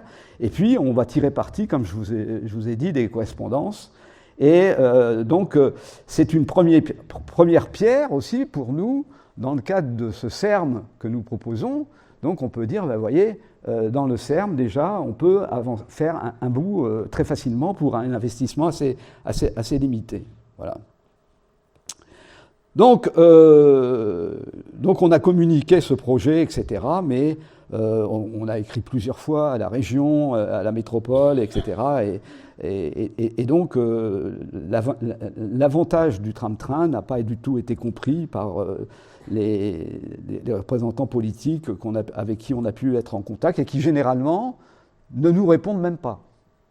Ouais, d'accord. Moi, ce que j'aurais voulu, c'est qu'à l'intérieur du GIP, il y ait un collectif de travail pour comparer un BHNS et un tram-train, d'un point de vue économique, etc., d'un point de vue des solutions. Impossible. Donc on voit les limites aussi de la concertation. Donc voilà le trajet du tram-train. Donc le tram-train, il circule donc entre Aix-en-Provence, et vous voyez qu'il y a un certain nombre de gares, donc c'est une voie ferrée qui existe. Et si vous êtes attentif, quand vous allez à la Pioline, à Carrefour, etc., vous pouvez le voir circuler sur sa plateforme. Et voilà, donc il y a un certain nombre de gares, et il pourrait couvrir ce trajet en une dizaine de minutes, quoi. Alors, oui, allez-y. Comment? Il y aurait un arrêt aux facultés. Alors, par rapport aux facultés, on n'a pas prévu l'arrêt aux facultés. Mais c'est quelque chose qui doit être discuté. Parce que ça pue ça. Oui, bah les facultés, c'est tout proche de la gare, hein, mais bon. Il y a aussi, non, mais par contre, c'est le train qui vient de Marseille qui s'arrêterait aux facultés. Oui, parce que là, parce qu'on, vous savez, pour voir la voie ferrée d'Émile, vous savez ce qu'il faut faire? Vous allez sur l'allée Mozart d'Aix-en-Provence. Je ne sais pas si vous connaissez l'allée Mozart, c'est là où il y a le Grand Théâtre de Provence, etc. Et donc qui est situé sur les voies ferrées, d'accord? Et vous allez tout au bout. Et vous voyez cette voie ferrée qui se divise en deux. Il y en a une partie qui va aux Alpes, dans les Alpes, qui va à Venelle, etc. Et l'autre partie, eh ben, qui va au Mille. D'accord? Et ensuite à Rognac. C'est la voie ferrée oubliée. Vous voyez? Et donc quand vous allez au bout, il y a une sorte de balustrade, au bout de cette allée Mozart, vous penchez, vous regardez, et vous voyez, à 500 mètres, il y a cet embranchement de ces deux lignes. Voilà. Alors, donc, par contre, vous pouvez imaginer qu'on fasse une allée. Donc, il y a des gens de Marseille qui pourraient venir, qui viendraient de Marseille, et qui, arrivés à Marseille, descendraient, prendraient le tram-train pour aller au Mille. Vous voyez? Et alors, les étudiants, ils n'ont pas tellement vocation d'aller au Mille, en fait, en l'occurrence. Hein. Mais on peut imaginer, on a imaginé un arrêt à Luynes, par exemple. Ils vont à Arbois. Voilà. Pas d'arrêt à Ancamienne, pas d'arrêt à Joseph Bouffant. Si, on a prévu aussi, alors donc parce que, comme il a été dit, on veut développer la ligne entre Venelle et Aix, d'accord? Et donc, déjà, on veut rouvrir la gare de Venelle, rouvrir la gare de la Calade, et aussi rouvrir une gare à Paix-Blanc, qui serait justement pas loin du quartier de Jazz de Bouffant. Mais tout ça, c'est des projets, mais la ligne, elle ne passe pas à Jazz de Bouffant. Elle passe pas... Oui, mais... Bon. Un gros quartier, elle passe au Jazz de Bouffant, plus de 35 000 habitants avec les... Oui. Mais vous connaissez l'arrêt Paix-Blanc, il y avait une gare à Paix-Blanc avant. Et donc c'est pas loin du centre commercial, etc. Et c'est une possibilité. Mais moi, je pense qu'il faut regarder. Donc il y aurait des arrêts, un arrêt à la Constance aussi. Mais les arrêts en détail, c'est à discuter, à optimiser, hein, parce que c'est pas... Je suis d'accord avec vous qu'il faut regarder si on ne peut pas améliorer un peu plus les arrêts. Voilà. Donc je voulais dire juste un mot sur pourquoi des tram-trains. Donc le tram-train, c'est un train léger, donc qui a l'avantage de coûter moins cher que les gros trains, comme vous voyez les trains qu'il y a entre Aix et Marseille, c'est des grosses bêtes là. Donc le tram-train, c'est quelque chose de plus simple. Par exemple, il n'y a pas de toilette dans un tram-train, parce que c'est quelque chose qui est fait pour la desserte urbaine. Donc vous allez faire 10 km en tram-train. Donc il y a une simplification par rapport. C'est une sorte de tramway, finalement. C'est comme un tramway, d'une certaine façon. Sauf que c'est un train qui peut monter à 100 km/h, avec des accélérations très rapides entre les arrêts. Donc c'est un train qui peut s'arrêter à beaucoup d'arrêts et repartir très vite. Voilà. Alors, il y a en France plus de 100 rames de tram-train qui sont en fonctionnement en France. Donc 100 lignes de tram-train. Donc j'ai fait une étude là-dessus. Et il y en a notamment, il y a 2 lignes de tram-train à Lyon qui existent. Dans la région parisienne, il y en a 6 ou 7. Enfin, il y a en tout, quand on fait le compte des rames, il y a plus de 100 rames. Donc c'est quelque chose qui... C'est pas une lubie des Aixois de mettre un tram-train. C'est-à-dire qu'on est les seuls à pas avoir encore un tram-train dans notre... Moi, je sais que je vais des fois au Sables d'Olonne, et je sais qu'il y a un tram-train entre Nantes et Clisson. Clisson, c'est entre les Sables d'Olonne et Nantes. Il y a un tram-train qui fait Nantes-Clisson depuis une quinzaine d'années. Vous voyez. Donc voilà. Donc on propose cette solution parce qu'on pense que c'est une solution qui peut être intéressante pour les dessertes périurbaines. Et dans Paris, il y a eu le tram-train 12 et 13 qui ont été faits récemment et qui sont des grands succès, qui desservent la région de Massy et puis la région aussi de Versailles, etc. et qui apportent beaucoup. Voilà, bon, des images de tram-train, je ne vais pas passer trop de temps là-dessus pour laisser la place à la discussion. Donc il y a le tram-train T13 entre Saint-Cyr et Saint-Germain qui a été mis en service en 2022. Voilà, il y a 11 rames de ce train-là qui fonctionnent journellement. Voilà. Et donc il y a des projets de tram-train dans l'ouest lyonnais. Il y a déjà 2 lignes qui sont opérées avec des tram-trains depuis 2012.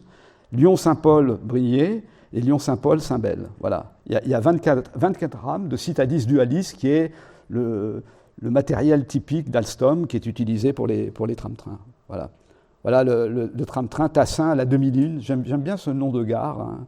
Tassin à la demi-lune, c'est le nom d'une ville. Et Saint-Bel, voilà. Voilà, donc il y a un projet de RER. De même que nous, on a un projet de SERM avec que des bus, eux, ils ont un projet de RER avec des tram-trains dedans. Donc il y a 3 tram-trains dans leur projet de RER. Vous voyez, donc, ils sont à un autre stade par rapport à nous dans la réflexion. Voilà, on a un retard énorme. Voilà, donc ça c'est un zoom un peu sur ce qu'on on appelle l'étoile ferroviaire d'Aix. Hein. Donc, il y a eu un article qui est paru en 2023 dans La Vie du Rail, hein, la nouvelle étoile ferroviaire pour la mobilité quotidienne. Et donc, si on prend un peu de recul, à moyen terme, le projet de tram-train s'inscrit dans l'utilisation de l'axe ferroviaire existant, Pertuis-Rognac. Donc, vous voyez, donc vous partez de Pertuis en haut de la carte, et puis vous pouvez aller à Rognac. Mais on ne va pas faire ça d'un seul coup. Donc, dans un premier temps, on pourrait dire, on fait peut-être Aix-Plan-d'Aillanne 8 km, mais en même temps, on fait rouvrir la gare de Venelle, rouvrir la gare de la Calade, etc. Et donc, il y a déjà des trains qui circulent entre Pertuis et puis Aix, et il pourrait y avoir aussi, donc à ce moment-là, assez rapidement, c'est pas un projet futuriste, c'est quelque chose qui peut se faire, s'il y a une volonté politique, assez rapidement, de faire Pertuis Plan d'Aillanne. Alors après, bon, si on est plus ambitieux, on va dire, on va peut-être aller, en se débrouillant bien, desservir la gare TGV avec une branche du tram-train, parce que c'est aussi le grand... Je me souviens que Picheral disait qu'on allait desservir avec le train, parce que c'est des projets qui existaient à un certain moment et qui ont été enterrés. Hein, donc c'était dans les plans de la région, et, parce qu'il y a le contrat de plan État-région qui marque les investissements qu'il y a sur des périodes de l'ordre de 5 ans. Et à un moment, il y avait la réouverture de Aix-Rognac. Alors, pas avec un tram-train, mais avec un train, quoi. Hein, d'accord ? Et ce truc-là a disparu complètement. Ça a disparu avec la région qui est maintenant là depuis maintenant une dizaine d'années. Voilà. Donc, il y aurait ensuite la desserte de Rognac, et puis ensuite, rêvons un peu, on pourrait aussi aller rejoindre l'aéroport en faisant donc un viaduc qui passerait au-dessus des voies et qui nous emmènerait jusqu'à l'aéroport. Et ça, c'est des projets. Donc on voit que c'est un projet qui peut se faire étape par étape, c'est-à-dire qu'on démarre par quelque chose qui est très facile, hein, c'est-à-dire 8 km, et puis Pertuis, Plan d'Aillanne aussi, c'est très facile, la voie existe, etc. Bon, alors après, si on veut électrifier, c'est peut-être plus compliqué. Donc, après, il faut en discuter. Nous, on ne fait pas partie du personnel SNCF, on ne va pas rentrer dans les détails. Mais moi, j'ai regardé en détail l'électrification avec un spécialiste de la FNOT, et donc on a identifié le coût de l'électrification, au moins entre Aix et Plan d'Aillanne, et c'est des coûts qui sont inférieurs à de l'ordre de 5 millions d'euros, quoi, d'électrifier ça en 25 kV. Oui. Et c'est là où la pression citoyenne peut aider grâce aux pétitions. Mais on a fait une pétition, parce qu'on a fait 6 000. Il faut la relancer, ouais, sur le site du collectif oui. Tram-Train, il y a vraiment les 2 pétitions. Je pense que C'est certain que l'action peut jouer, mais il y a aussi, en parallèle, il faut réformer quand même la manière dont ça se passe, parce qu'on n'est pas écouté du tout. C'est-à-dire que, bon, au niveau d'Aix, moi j'ai quand même fait une présentation à la mairie d'Aix il y a environ 1 an et demi, pas en présence de la maire d'Aix, mais d'un représentant du cabinet, donc j'ai quand même fait une présentation du tram-train, mais à la métropole, j'ai jamais présenté quoi que ce soit, on n'a pas la parole, quoi, vous voyez. Donc, alors qu'il semble quand même qu'on représente quelque chose qui mérite d'être pris en considération, quoi.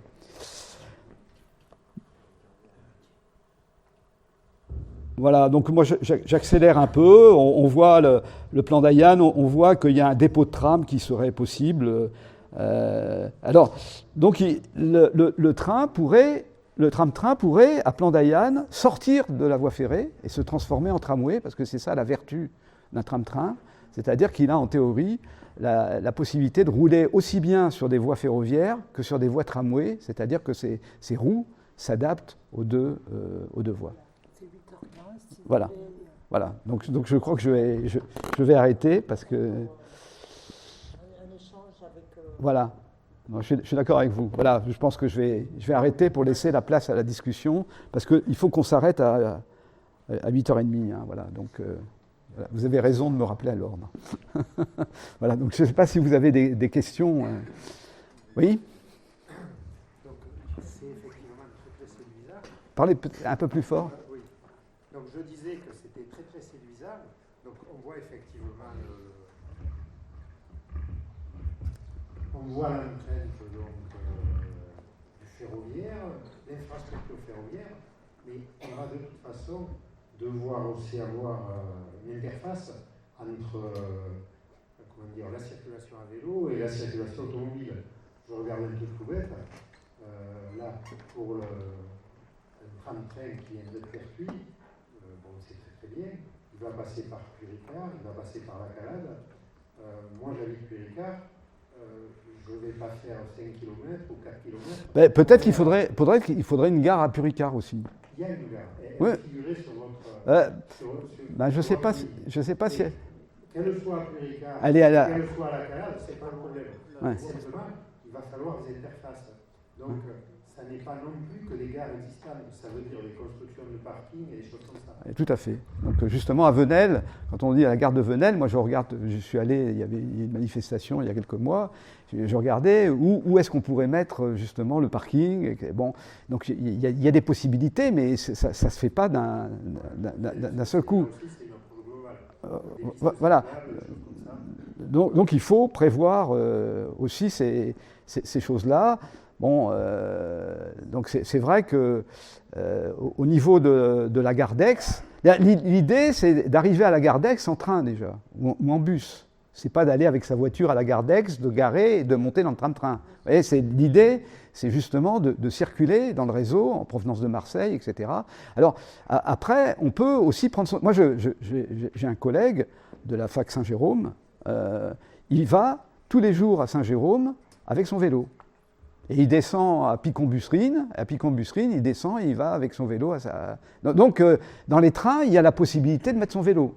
Et il fait ça, il ne fait pas ça une fois de temps en temps, hein. Il fait ça tous les jours. C'est un gars qui a une quarantaine d'années, voilà. Donc, dans le tram-train, il faut qu'il y ait la possibilité de mettre son vélo dans le tram-train pour circuler éventuellement dans la zone des Milles, pour rejoindre facilement son lieu de travail. Enfin, ça dépend où voilà. Voilà. Il y a un projet pour la Calade.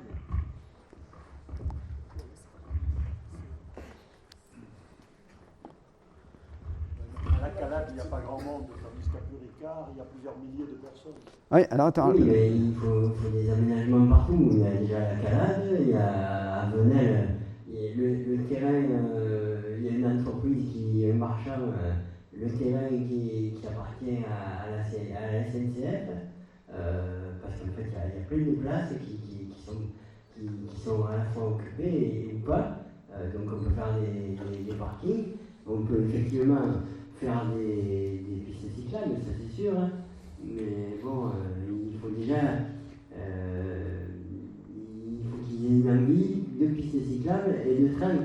Voilà, et voilà. Donc là, si vous voulez savoir qui c'est qui, on en a parlé tout à l'heure, de qui c'est qui gère les trains, ben c'est M. Muselier qui est le président de la région. Il y a un vice-président qui s'appelle Jean-Pierre Cérus, hein, et qui s'occupe des transports, du train. Donc moi je vous invite à venir le 14 octobre, c'est bientôt là, Jean-Pierre Cérus, parce qu'il ne veut pas nous voir, mais finalement il y a une association qui a réussi à le faire venir. Donc il vient à Gardanne. Il vient à Biver, à la mairie annexe de Biver. Donc il faut que vous veniez le 14 à 18h30 à Gardanne, à la mairie annexe de Biver. Il y aura Jean-Pierre Cérus. Donc on va pouvoir lui tomber sur le rable et lui dire maintenant ça suffit. JP, qu'est-ce qu'il branle? Sinon, ça ne sortira pas. Il ne veut pas nous voir, il ne veut pas nous recevoir, etc. Mais là, il vient, il faut qu'on aille le voir. Voilà. Et je vous invite tous à venir le 14 octobre, mairie annexe de Biver. Je reviens sur la Calade. La Calade, comme tu le sais, c'est au bord de la N7. Va à 7-8 heures sur la N7, tu vas voir les voitures qui passent, qui viennent des villes qui sont en amont, là. Donc, il y a Saint-Cana, et puis au-delà, il y a énormément de voitures qui débarquent ensuite sur la voie rapide, la RN 296.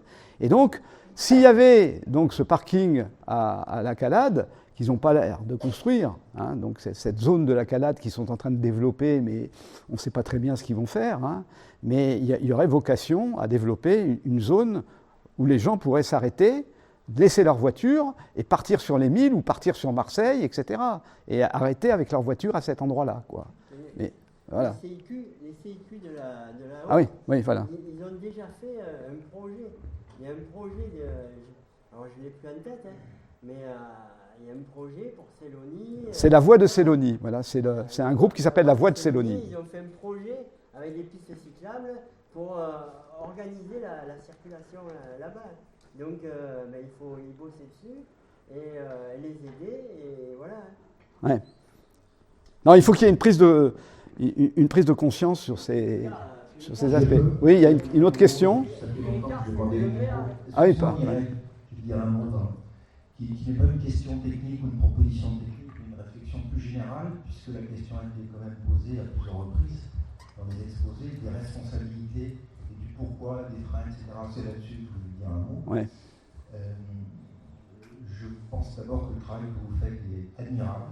Je suis assez fasciné par cette capacité d'expertise portée par des mouvements citoyens. Et Merci. ça me fait réfléchir justement à ce que peut être aujourd'hui un mouvement social qui va jusqu'à la proposition ou la contre-proposition technique. Mais ce que je voulais dire, c'est que certes, la situation dans la région d'Aix-Marseille est particulièrement dramatique. Hein. Ouais. Vous avez fait des comparaisons souvent avec Lyon, Paris, etc. Mais le problème est quand même plus général, parce que même en région parisienne, par exemple, de banlieue à banlieue, c'est la catastrophe. C'est pas idéal. Beaucoup la voiture. Hein. Ouais. Donc sur cette question des freins et des difficultés, il y a des réponses qui ont été données à propos, par exemple, de la région ici. On a une région particulièrement indifférente, pour ne pas dire plus, par rapport à la priorité au transport en commun. Il y a la question des compétences de la région sur le ferroviaire, qui ont bien été expliquées. Et je pense qu'il faut quand même rappeler que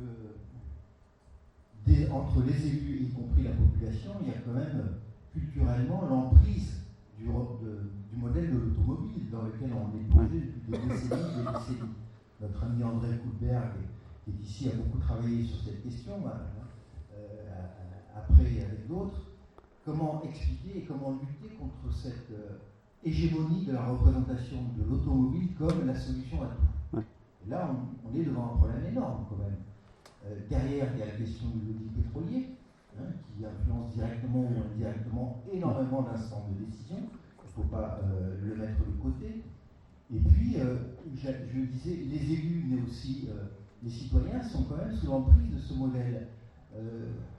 Ces dizaines de milliers d'automobilistes qui sont prisonniers tous les jours des bouchons, ils souffrent isolément dans leur voiture. mais de là les retrouver dans la rue, les pétitions c'est bien, mais il faudrait peut-être aller plus loin et imaginer des manifestations de citoyens devant la région, par exemple, devant les bons interlocuteurs pour dire allez-y, allons-y, nous avons des propositions. Hein. Donc voilà, je voulais insister sur la responsabilité multiple d'une série d'acteurs qui baignons tous quand même dans cette représentation de l'automobile comme quelque chose d'incontournable. Voilà, oui. Mais je pense qu'il y a... C'est vrai qu'il y a ce problème de l'automobile, etc., mais il n'y a pas que dans ce domaine-là qu'il y a une difficulté. C'est-à-dire que les gens sont face à des difficultés dans leur vie, par exemple au niveau de la santé, au niveau des transports, on peut citer comme ça. Et ils ont du mal à identifier l'origine du problème, c'est-à-dire d'identifier politiquement d'où ça vient, etc. C'est-à-dire qu'on est dans une société, c'est pas seulement de la faute des politiques, c'est-à-dire qu'on est dans une société qui a un fonctionnement de plus en plus complexe, quoi. Et avant, quand le train ne marchait pas, on disait c'est la SNCF qui ne fait pas son boulot. Quand on prend le TGV, c'est encore clair, si le TGV ne va pas, on sait que c'est la SNCF, quoi. Mais là, les TER, c'est devenu très obscur. Certes, la SNCF entretient les réseaux, c'est toujours elle qui fait le boulot, mais il y a une opacité, et pas que dans ce domaine-là. C'est-à-dire que moi, je me rends compte qu'on vit dans une société, et bon, peut-être que c'est une manifestation aussi, ce qui se passe aujourd'hui où on n'a plus de gouvernement. C'est-à-dire que les gens ne sont pas satisfaits. C'est-à-dire qu'il y a une attente, etc. Mais on a déjà, les gens ont du mal à se mettre en ordre de bataille pour faire une proposition, ne serait-ce qu'au niveau politique. On voit déjà que les Français sont divisés aussi, n'arrivent pas à... Donc on est... Et c'est pas seulement de la faute des Français, je dirais. C'est qu'on est dans une société qui est très complexe et où les difficultés et l'origine des difficultés est difficile à identifier et à combattre. Et après, il faut aussi faire un peu de technique, hein, mais je dirais que la technique, c'est presque secondaire, mais il faut quand même la faire pour dire oui, il y a des solutions et elles sont mises en œuvre ailleurs. C'est-à-dire qu'on peut s'appuyer empiriquement, on dit voilà ce qu'on propose, c'est pas un truc qu'on a inventé nous, c'est que vous regardez à côté, ça marche, quoi. Ça, c'est quand même énorme, mais les gens n'écoutent pas. Mais je suis d'accord, mais je veux dire, on voit qu'il y a une difficulté en France au niveau des catégories de population qui sont en grande difficulté. Et je ne suis pas sûr qu'elles aient une vision de l'origine de leurs problèmes, c'est-à-dire voilà. Et vous parlez de la santé, est-ce que les citoyens voient suffisamment le rapport entre la santé, la pollution, le bruit, toutes les pollutions et les conséquences sur la santé? Voilà, c'est vrai, vous avez raison. Il y a des interconnexions qui sont très importantes. Voilà.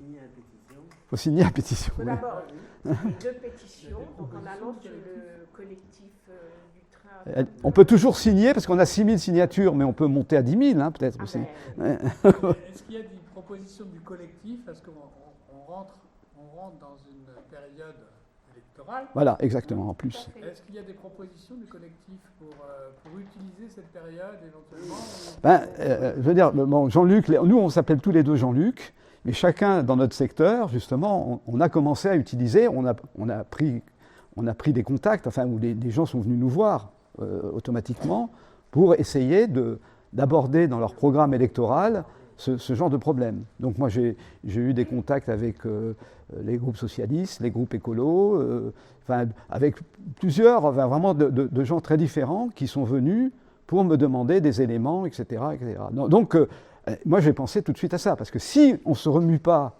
en période électorale, tout en sachant que la municipalité d'Aix-en-Provence a une responsabilité un peu faible, encore que donc Sophie Joissaint a beaucoup poussé le BHNS, etc., au détriment du tram-train, mais parce qu'on lui a dit que le tram-train, c'était pas la bonne solution.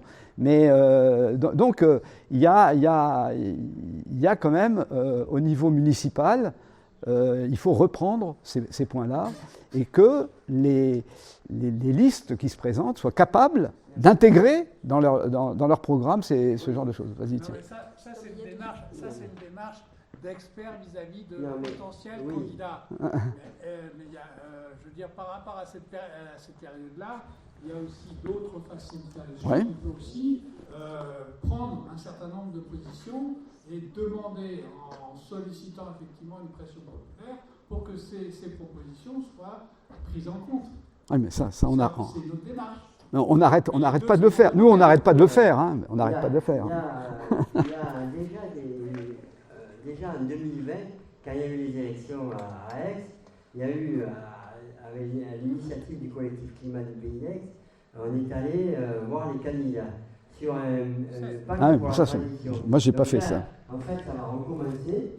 Hein, et donc, du coup, s'il y en a qui sont d'accord pour s'investir là-dedans, pour aller voir les candidats, pour faire une liste, déjà aller voir les citoyens, savoir ce qu'ils ont besoin, et après, il y a 32 mesures qui sont déjà écrites, et aller voir les candidats avec ces 32 mesures pour leur dire est-ce que vous vous engagez sur celle-là, celle-là, celle-là et celle-là.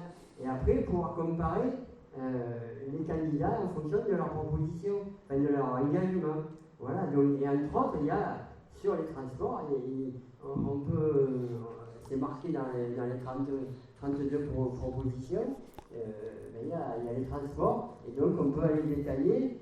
Et en plus, dans ces trucs-là, il y a là où ça a déjà été fait, que ce soit pour les transports ou plein d'autres choses, sur l'écologie, sur le social. Voilà. Donc, s'il y en a qui sont volontaires pour s'engager là-dedans avec nous, on est preneurs. Venez nous voir. Voilà, je voulais répondre pour les écologistes. Non, mais juste, je réponds, j'en ai pour 2 secondes. Je voulais juste répondre pour les écologistes du Pays d'Aix qui ont déjà pris position par rapport à ça, puisqu'on a sorti un flyer qu'on a distribué à la gare routière et qui a reçu un bon accueil, bien sûr avec l'accord du collectif d'associations, justement pour soutenir ce projet. Voilà. Oui, moi, on ne m'enlèvera pas de l'idée qu'il y a quelqu'un qui a intérêt, je ne sais pas. Eh bien oui. Le BHNS, qui est en relation avec qui pour cet intérêt. Je pense aussi que, puisque ça bloque tu dis que c'est la dernière. à ce point, il faut que ça puisse se parler et qu'il puisse y avoir une émission qui sorte de la région. À la télé, une comparaison entre ce qui se fait à Strasbourg, ce qui se fait à Lyon, ce qui se fait à Marseille, dans la région, etc. Je pense que il prendra un pic s'il y a des comparaisons. Ça va peut-être les faire bouger. Ouais. Autre point, la ligne Aix-Marseille-Entraîne, elle a quand même un problème, c'est qu'elle est très longue, parce que quand elle a été créée, tous ceux qui avaient de l'influence ont envoyé la voie ferrée sur le terrain du voisin. Donc c'est vrai que c'est long, et donc elle n'est pas donnée. 7 km plus long que les autres routières. C'est beaucoup moins cher de prendre le car. Oui, alors bon, là, le prix, on ne va pas rentrer dedans parce que je crois qu'on a la consigne d'arrêter les questions là, mais le coût, la question du coût aussi est un problème. Merci beaucoup.